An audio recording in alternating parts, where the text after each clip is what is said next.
Welcome to a new edition of the Famous Interviews with Joe Dimino series. On this episode, we talk with community builder and advocate Barry Braun. He found the Happy Community Project and Happy Community Builders because he believes that his grandchildren will need the support of their community as our world continues to evolve or devolve. The Happy Community Project has developed a unique way of enabling communities to change their cultural story so they become more socially connected, belonging, and caring communities. He explains his mission and so much more. Enjoy this interview. Hey, thanks for taking a minute out today. I appreciate it. No problem. First thing I want to kind of touch on here a little bit is we're coming out of this pandemic. COVID's been pretty rough on everybody. You know, how have you been doing over this COVID period, and how does it feel for us to kind of get back to regular programming, so to speak? Well, I think the COVID's taught us a lot of lessons, actually. It taught us a lesson that it's important to have community around you. We've kind of taken community for granted and dismissed or undervalued its importance, and I think COVID has brought that into sharper focus, that we actually need each other. And I think we've all had personal experiences, but for someone that has, you know, a project, a Happy Community Project, I mean, I think that's the big thing, that people probably before this didn't realize how much we all need each other as humans and as a community. Absolutely. COVID forced many people into greater isolation than they were before, and there's some interesting statistics I don't think people really appreciated before. So in the United States, for example, 75% of the people don't know their neighbor. And that's a symptom of how we have valued our sense of community in the past, I think. And I think COVID's done a lot to shift that. But the irony of all of that is that, you know, supposedly social media and all of these tools are supposed to make the world smaller and bring us together. And as much as there is that online connectiveness, I agree. I remember when this all happened, I had just moved to a new house, and I noticed that after COVID happened, people in droves were walking around, running into each other. It was kind of like, to me, it felt like if this becomes a more permanent thing, that would be a great outgrowth of something like COVID or a pandemic. Absolutely. I remember a visit to, where was it? It was just south of Las Vegas, or Los Angeles, I should say. I forget the name of the community, but I went for a walk, and I was the only person on the street. You know, everybody lived in these houses with their cars in the garage, and they drove out the garage and onto the road and disappeared, and you didn't see a person anywhere. And I'm hoping that has changed in many places where people have actually started getting out on the street and meeting each other again. The Happy Community Project is about actually facilitating that process. We enable citizens to rebuild their communities in a way that they're strong, have greater social connectedness, belonging, and caring, and we've gotten quite good at that, being able to do that, and it makes a really big difference to the spirit of a community when that becomes a central point of being in a community, that we all are here together. You know, years ago, I ran a couple of labs, computer labs. I do a lot of technology work. And I ran a couple community labs for the YMCA. And it was a grant through Steve Case, who ran AOL at the time. And I remember a lot of these communities with urban blight, there was a sense of community with the community center. You know, it was by choice. They came in, they learned, they got to use the computers. And, I mean, it was a teen center, too. But I think about things like that. When we talk about urban blight in Kansas City, we have sections of our city that are like that. Every city does. And I think projects like yours make things more interconnected. It brings the haves together. It does. So one of the things that I've noticed with my work in communities is how people actually think of what a community is. And generally what we think of as community are the working people in a community, the people who are contributing to the economy because they have enough money to contribute to the economy, or they're working, have jobs in the community. And the other people, elders, youth, people with drug problems, homelessness, poverty, all those sort of things are kind of fringe to the community, and we see them as problems that we need to fix, but we don't actually consider them as mainstream part of the community, when in fact they are. And a healthy community is one where everybody is accepted as being part of the community, no matter what their differences are. We've been able to, through the Happy Community Project, actually transform communities so that they take on a new story for themselves that does include everybody in the community, and it makes an incredible difference to just walking down the street. You can feel the difference in the community. So speaking of community, let's go to your original community. Talk to me about where you were born and raised and kind of your childhood and how these ideas of building better communities happen. I don't know that there's a strong connection between where I come from and where I am today. I guess there's a journey path that connects, but so I grew up in the prairies of Canada, which is north of North Dakota and Montana, and just on the other side of the border. From there, I joined the Navy to get my education and became incredibly interested in what makes people do what people do, and that's really what has defined my career. So that led me into a coaching career long before coaching was a thing, and coaching business people in particular on how to build cultures that brought a sense of common purpose to the business, and also brought out a social purpose to the business as a competitive advantage for them.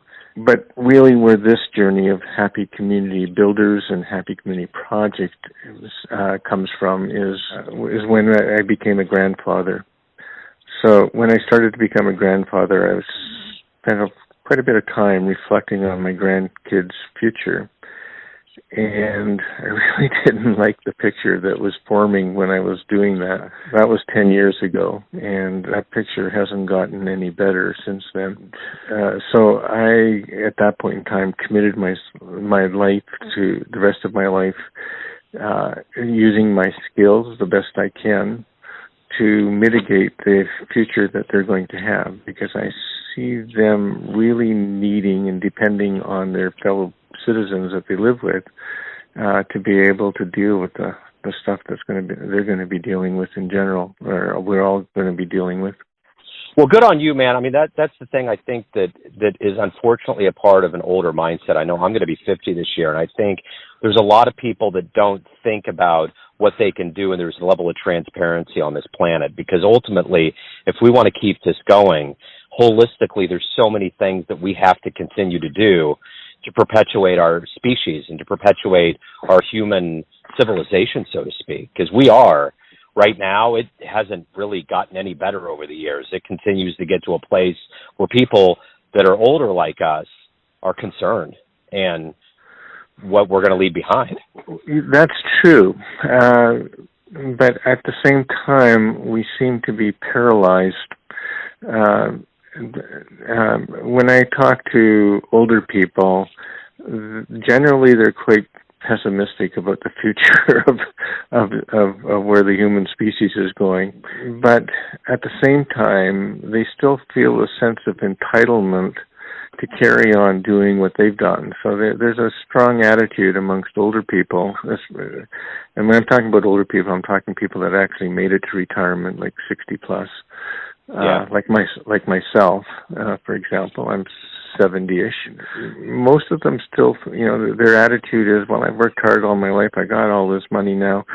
Now it's time to enjoy life. I'm going to go out and travel and spend lots of money and that sort of stuff. And they don't really, although they're concerned about the future, they don't actually feel a sense of responsibility to do anything about the future, from what I can notice. Most of them don't anyway. Many of them don't. Let me say it that way, I guess. Yeah, I agree. It's interesting you mentioned Canada. In one of my other incarnations, I interview a lot of jazz musicians, and I've noticed increasingly over this pandemic, a lot of these musicians have an ease to them and a better realm around them, and this is why. Yeah. They have free health care, and a lot of these musicians and artists get grants from the government. What a wonderful way to build community so that people don't have to worry about health care and going bankrupt if something, God forbid, happens. And if you are an artist, that really does enhance. I mean, if you think about this pandemic we went through, if people didn't have Netflix and music, it would have been really, really bad. Absolutely. Art actually plays an even more important role in my mind. And one of the things that I keep looking for and don't see in the artist world, back in my day, Buffy St. Marie, Joan Baez, Neil Simon, all them characters were advocates for a better way of doing things through their music. They were a bridge between what used to be and a new way of doing things. I'm not really hearing that as much in the music these days. You know, it's great music. There's some really great music out there that makes you feel good, but the music is more about I than it is about we, from what I can tell. Am I right or wrong on that? Because you're the music expert. I agree, and I think jazz is a different genre. That's what I cover specifically, and a lot of it is instrumental. But I do hear some voices that are pretty strong. But you're right. Like, I always think when this was all really happening, I mean, we had a pandemic, and in the American way, we added, a racial class war with George Floyd, and then everything kind of started unraveling from there. And I think the car was on the edge of the cliff before the pandemic, and a lot of things came to light. My point of saying this is that those moments, those Bob Dylan moments, are really there right now in a way that they've never been before. Like my generation, for instance, we had the shuttle explosion, we had 9/11, we had some things that happened, but the magnanimousness of this right now, the pulpit that artists have to speak about things that are really huge in like a 60s revolutionary sort of way, like the Beatles and all those guys that were singing about it.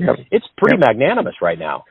Yeah, for sure. And I hope that they take advantage of this and help shape a new world for us. I think what you're doing, very honestly, is a form of art. I think you getting out and actually doing something, instead of you putting a post up and says, man, I hope the world gets in a better place, you're doing things that artists should probably be doing. You're actually getting out, feet on the ground, and you're making communities better. I think that's art.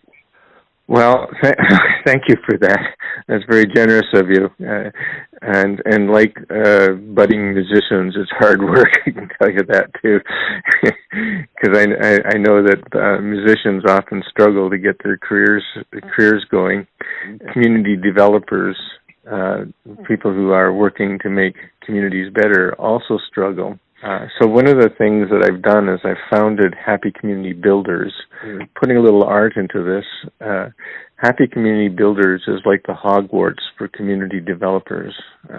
It's where they combine their magic to make a more powerful magic that can change that which cannot be named. So that's clearly a reference to Harry Potter in there. But what I've found is that community builders often are very passionate, under-resourced, working really hard, care a lot, underappreciated, and doing all this work in relative isolation from the other people in the community, and they want to be able to connect with other community builders, share ideas, and that sort of thing. And so that's why we created Happy Community Builders, as a place where they could meet each other and do some really creative work to help them accomplish their goals. And I'm very proud to say that some of that's actually really, really happening. Well, it sounds like you got a lot of moving pieces that go into what you're doing here. So my question to you is, at the end of the proverbial day, what is it that makes you the happiest about the work that you do? Seeing real change in community, seeing real change in people who are trying to make communities better. That's where my good feelings come from. Somehow or another, we've been able to go against the grain of the forces that are causing the problems that community builders and developers are trying to fix. That they've actually made some real and significant and obvious progress to do that. That's what makes me feel good. That if I contributed to that in any way, that's awesome. Yeah, well, and you have an example here of in Windsor, Nova Scotia, Canada. You helped transform population of 12,000. You did a lot of really positive things. I read about that, and I'm thinking from what you've lived through, what's another example of change that really brings a lot of pride in you? Well, for example, there's a community builder in a small village. It's only 450 people, and she wanted to do something that would get the youth more involved in the community, and it ended up being much more than that.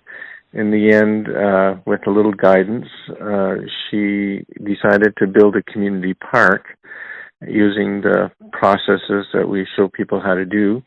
And out of that, she managed to engage 200 of the 450 people to step forward, roll up their sleeves, contribute materials, plants, benches, and their expertises and whatever, to build a beautiful three-quarter acre park without any outside funding from anywhere else other than inside the community itself. And I think that's just a really wonderful example of what could happen. So that park now hosts weddings regularly. It provides a place for community gatherings. They're now building a gazebo in the park so that local musicians can have a place to entertain the local citizens, and the citizens can gather and just get to know each other. And I think that's a really great example of what could happen in other communities. So what's the future of this project? Do you want to hand this off to the next generation? What's kind of the roadmap for you? Absolutely. My goal has always been to actually make a real dent in the world. So that's why I'm now starting to focus on the other community builders. There are literally thousands of them in the world who are working hard to make their communities better and leverage their efforts so that they are more effective at it. And right now, as part of the Happy Community Builders, I'm very much interested in succession for it.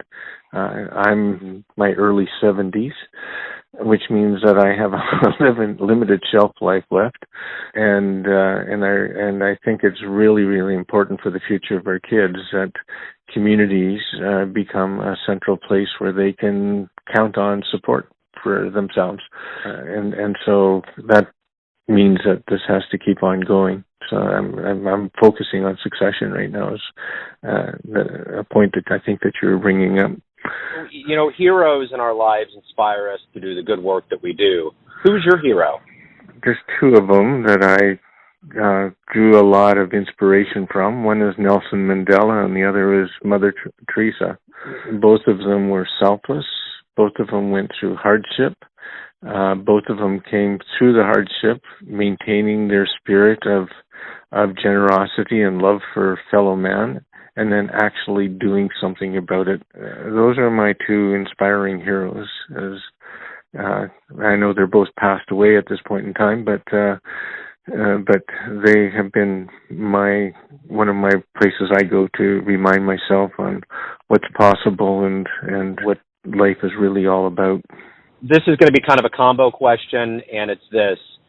Where can people learn about the Happy Communities and what the work you're doing? And overall, what do you think anybody that listens to this interview can do in their lives and community to make things better?